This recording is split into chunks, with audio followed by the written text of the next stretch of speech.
Pop quiz. These two drawings of 1,2-dichloroethene look similar. Are they the same molecule, different molecules, or can they interconvert by rotation? Pick A, B, or C. We'll reveal the answers soon. In this video, you will learn how cis and trans isomerism works in alkenes, why rotation is locked, how to name more complex cases with E and Z, and how to avoid common mistakes. First, a quick refresher on why double bonds are rigid. Each carbon in an alkene is sp2 and trigonal planar. The pi bond comes from side-by-side overlap of the unhybridized p orbitals. If you try to rotate around the double bond, that side overlap would be lost, so the molecule resists rotation. That locks the positions of the attached groups in space. With that in mind, here's the comparison. Imagine an invisible plane running through the double bond. If the same two groups are on the same side of that plane, we call it cis. If they are on opposite sides, we call it trans.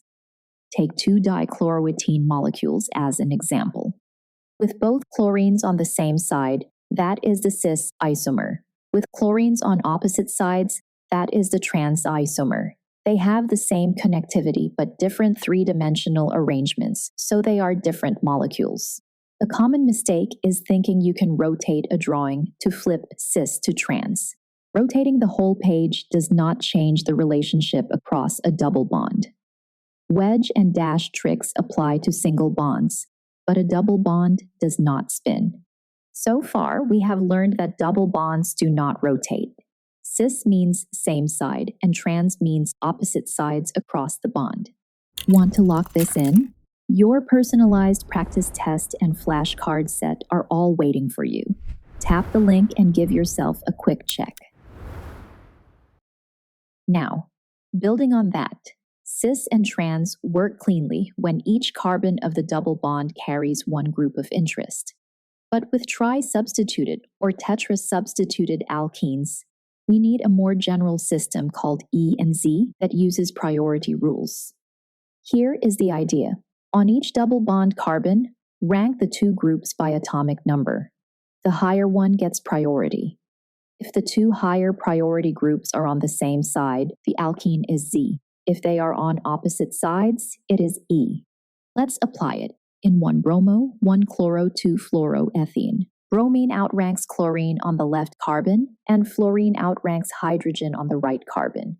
If bromine and fluorine are on the same side, name it Z. If they are on opposite sides, name it E.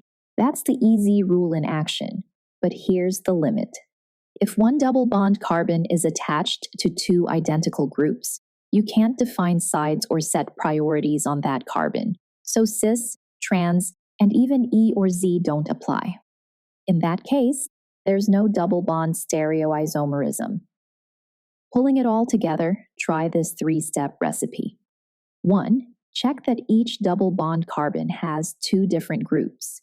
2. For simple cases, identify cis or trans relative to the pair you care about.